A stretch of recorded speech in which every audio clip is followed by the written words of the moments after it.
Well, I appreciate everybody being here, and these are unprecedented times, and the times that are difficult for everyone. Our teams, our coaches, our administration, the media, the fans, we're all navigating this together. Many of you are probably going to ask some questions today that we won't know the answers to right now, but in the effort to be as open and transparent as we can, we'll try to answer your questions. I do have two key messages that I want to convey today. Number one is I'm heartbroken for our student athletes who, at no fault of their own, have seen the pursuit of their athletic goals interrupted in such an unexpected way. Number two, and much more important, we need to, and we have, put our competitive nature aside in the Southeastern Conference and come together to fight the spread of this virus. Our coaches and our athletes realize and have responded beautifully. If there's one thing that our volunteer spirit has prepared us for, it's to unite for the sake of the greater good. We have and will continue to have the effort to make efforts to address the coronavirus through a community lens. All of us must continue to do all that we can to reduce the risk of exposure and the spread of this awful virus. At the core of that is our responsibility as athletes, coaches, staff, university, our community, and our state, and our entire country depends on it. Our daily lives have never been interrupted in the way that we are currently experiencing, and it's not easy, and it will not get easier for some time. But it will pass, and it will make us stronger. I'm very appreciative of the leadership of our campus through Chancellor Plowman and President Boyd, and our state by Governor Lee, and the Southeastern Conference with Commissioner Sankey. My staff also and support groups have been incredible, communicating with coaches, players, housing, medical, mental health, peers, compliance, transportation, so on and so on. It's been an outstanding job of communicating as needed. Our one goal and our only way that we can declare a victory is to avoid overwhelming our medical system, to save lives as we practice social distancing, save lives because we follow guidelines and instructions, and prevent overwhelming spread of the coronavirus. As we transition into questions, I'm going to bring in Deputy AD Reed Sigmund and Senior Associate AD for Regulatory Affairs, Andrew Donovan. We're not going to pass mics, so if you will, if you have a question, get my attention, and I will call on you from no one.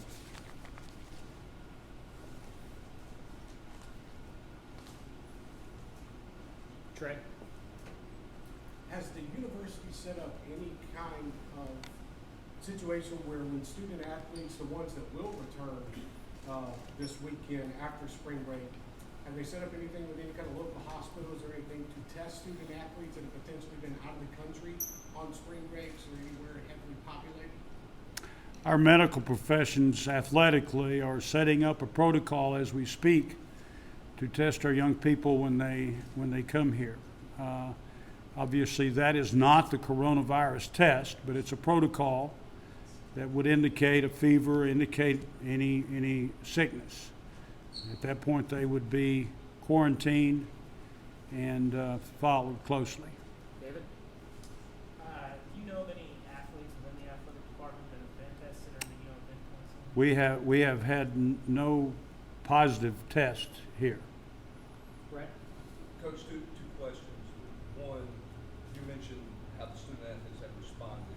What have your conversations with them been like? And two, I think all student athletes are scheduled to come back for this weekend. How will the protocol work with that? Are all allowed to come back? If they come back, are they to gather their things and some of them to go home? How do you guys determine what the student athlete's life on campus is like? Yeah. Well, the first part of your question, yes, I have talked to a good number of our athletes. You know, a lot of the football players were in spring practice. The basketball team was participating in Nashville, so I got to be around them just after all the news, you know, kind of broke. Everybody understands. The more affected immediately, you know, were some of our spring sports that were actually in the championship places or really close to that. And Erica Brown, I had a chance to talk to. Darryl Sullivan had a chance to talk to, just to measure their, you know, their disappointment, but also on every one of the cases, they totally understand that the greater good here is that we stop or slow this virus down. How do you determine what student athletes can stay? We're encouraging all of our student athletes to stay at home if they can. There are international students here on campus that's not feasible necessarily. There are athletes and non-athletes on this campus that might not have the best place to go home to. They're welcome here. We will support them from a medical standpoint, from a nutrition standpoint, you know, from a mental health standpoint, any way that we can. We will not be participating in practices, lifting, workouts, anything that gathers our athletes or our coaches together. Rhiannon and David? Has, in terms of you or even just other ADs within a conference, in terms of the eligibility and the waivers, has that been discussed in depth or been too much other stuff? It is. That's a process. That's going to take a while for everybody to figure out where we are with that, but it's definitely been discussed eligibility wise, and then, you know, return of eligibility, that gets into to the NCAA. That has started a discussion as well.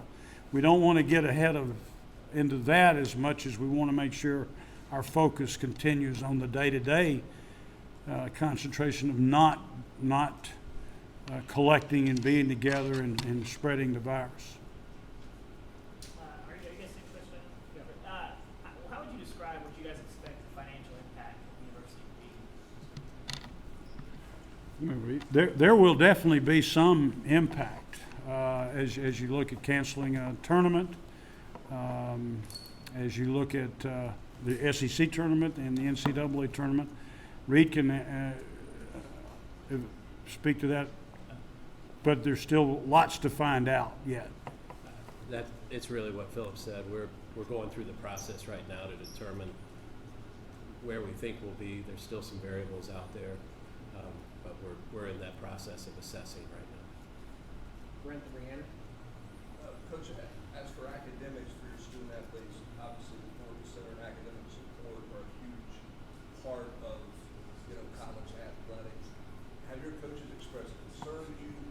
How has that been talked about with the NCAA about them not getting the type of academic support because they're not going to be on campus? Joe Scoggins and his staff are working on, you know, being able to, you know, through our computers and through our tutors and those kind of things, work with our all of our student athletes virtually.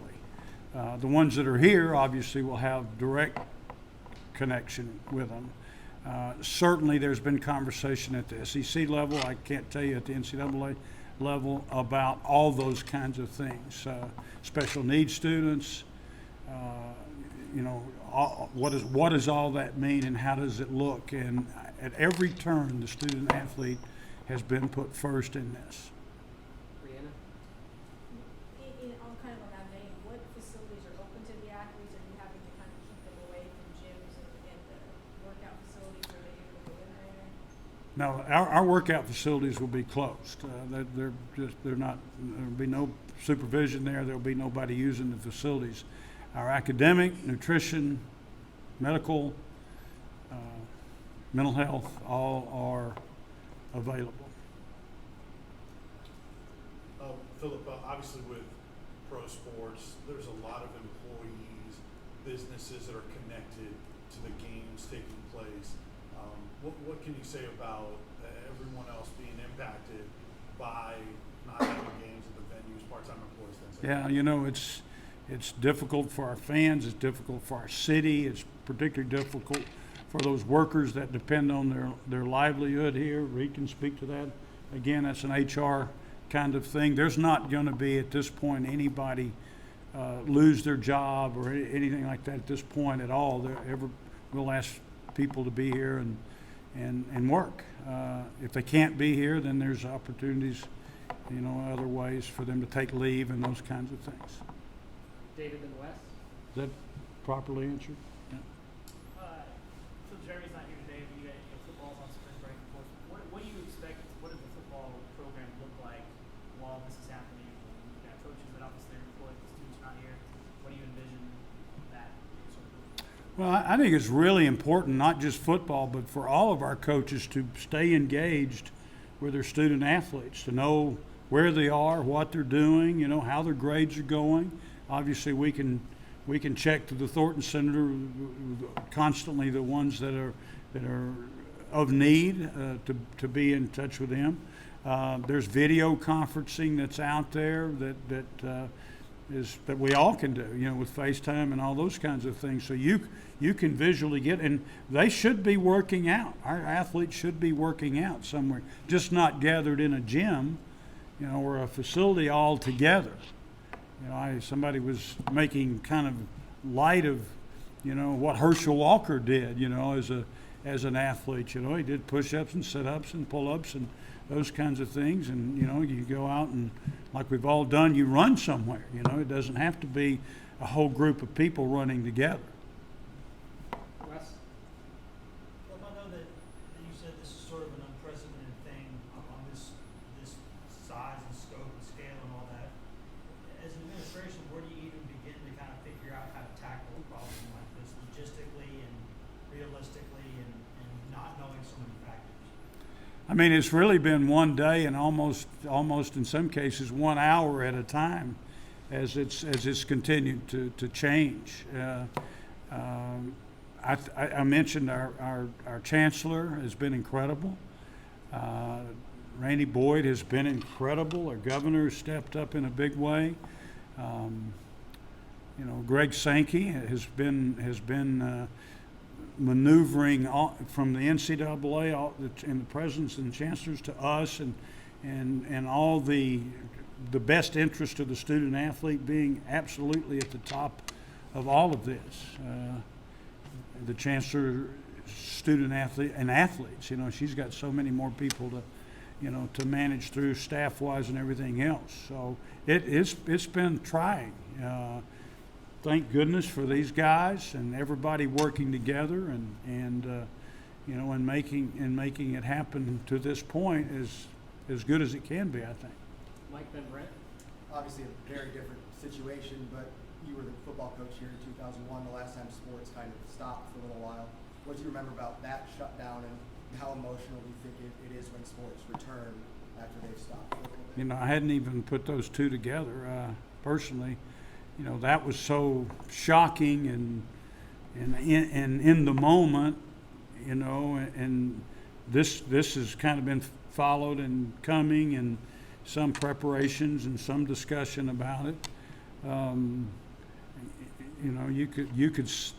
guess you could say they're similar, and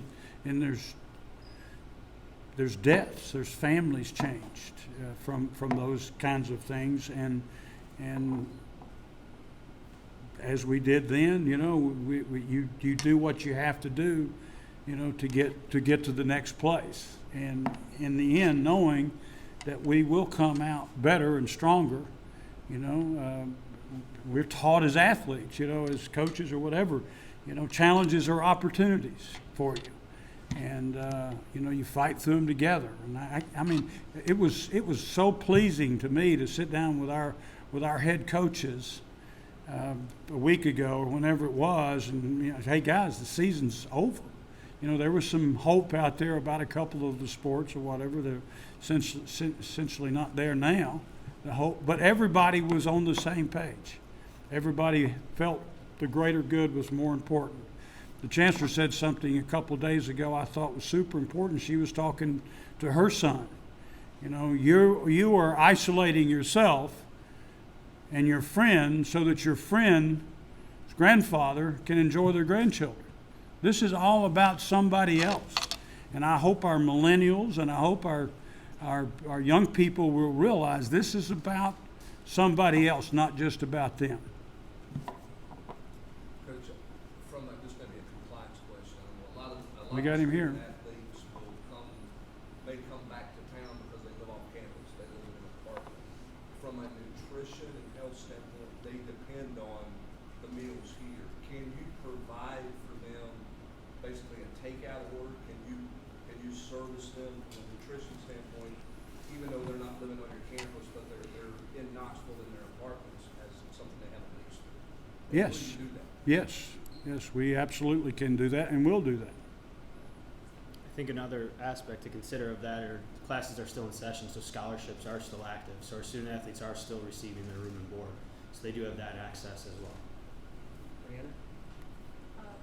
In going back to the football, when you were saying the coaches can stay in contact, has there been clarity in terms of exactly how every SEC program can function? Can it be like virtual team meetings, or I mean, is that been detailed, or is it gone into that yet? You should be one of our coaches. Is probably you know they've thought of that, and there can be virtual conversations with individual players. I don't think we've gotten into virtual team meetings at this point. But I will say this: the athletic directors under Sankey's leadership have been very clear, about what can and can't be done. As things arise, we will discuss them. We have a conference call every day at noon, and there's a good hour, and sometime a little bit more, one time a little bit less, that we go through all those kinds of things. Where nobody wants, this shouldn't even be a conversation where you're trying to find an edge at this point, okay? But you do want them to be in shape. They need, all of them need to stay in shape. This too will pass, and we'll get back to some normalcy. And if they're coached or tutored over a FaceTime or a whatever, then that's fine. Trey? When you guys were discussing athletic directors and the commissioner, were discussing potentially SEC baseball, softball going forward, and now the SEC baseball tournament's been canceled. Did that in any way come up to a vote between the athletic directors, or was that a direct statement from the commissioner that we are not doing this? Did you guys have any say? No, I think we've discussed everything that's. There really hasn't. That's not a dictatorial kind of. He could be, but that's not his style, And he took into consideration, everything that he could. But it was following CDC and national standards and like we all do, follow the news daily, as to what's next, what can we do. That's the right thing, Not can we get a tournament in, necessarily, but is that the right thing for everybody concerned? And we're doing the best we know how. David and Vince? How would you mentioned you've been following the SEC? How would you assess how the NCAA has handled the last week or so? Well, I'm kind of a party to that. I'm not actually, talking to the NCAA necessarily because it goes through their conference. I think there could be better communication from time to time. There's been some frustration, but that's true with our government. That's true with everybody. And of all of that I've said today, that'll probably be the headline, But in the big scale of things, I think we've gotten to the right place each time. Vince? I know it's a ways away, but have there been any discussions or preliminary sort of what-if planning for anything impacted during the football season, whether it's attendance with large crowds at Neyland or recruiting, anything like that? Any been discussed like that? Well, recruiting was discussed because we came up with a measure of no in-person or off campus, but you can text and do it all. So everybody's dealing with this across the country. So I don't think any parents wants to send anybody to another campus somewhere right now. Everybody should be hunkered down, taking care of their families. So I don't think recruiting is an issue. Thus far, our season tickets are still selling, and everybody's planning on the fall, and that's the way we'll go until and if that changes. Wes? I know that you've already said this isn't a priority, and I think most people understand that, but also people are gonna ask, when it comes to the eligibility situation, I guess for some athletes, that might be more pressing than others at this time. What's your stance on that? Do you think, do you kind of have a fluid thought on that, or have you made a decision on I would suspect, and that's all I can do at this particular time, from the conversations that I've heard, the SEC and more importantly the NCAA are going to be sensitive, to the eligibility of athletes, whether it's looking at giving them back eligibility, or whether they're trying to get eligible, or whether they're high school or trying to to come in. I would think with the SEC the ACT and SAT prep courses being disrupted, we discussed it. What does that mean to that young person that needs to get eligible, right? So we work for the student athlete, and I think everybody will do all they can to help them be successful as they can. Now, they're not going to cross any big caverns, but I think we'll do the right thing. David? When you guys have talked in the SEC meetings, how much conversations have been about this possibly stretching into football in the fall, and what are those kind of early conversations? It's not much right now because the length of this seems like it's going to be, whatever it is, 8 to 10 weeks. And hopefully that's the case, but certainly we'll continue to start peeking out there and see what that means as we go. But right now, our challenge is to make sure our students get back to campus, in our case, get back to campus if they're coming back or they've got a safe place to be, and that we can provide for them once they get here. Vince? You talked about the other year of eligibility and details still being worked out for the spring athletes. Is the door closed on additional eligibility for the winter sports, do you think? You probably know as much about that as I do right now, because on the big picture, that's down the road. There's a lot more immediate things right now. So there's a committee called the Division I Council Coordination Committee that is looking into those issues now. It's made up of athletics directors, conference commissioners, student athletes are part of that committee as well. And so they're reviewing winter sport eligibility, spring sport eligibility, but understand that there are several other consequences that come with that. Financial aid implications, roster limitations. We obviously have a class of freshmen and transfers coming in to consider as well. So they're talking about that. They've told us they will work as quickly and as diligently as possible. And so we are standing ready to assist, but we don't have the answers as of this time. Thank you, Andrew. We have time for one more from the floor, if anybody has something. All right, Coach, thank you very much. We'll now transition into softball co-head coach Kieran Weekly.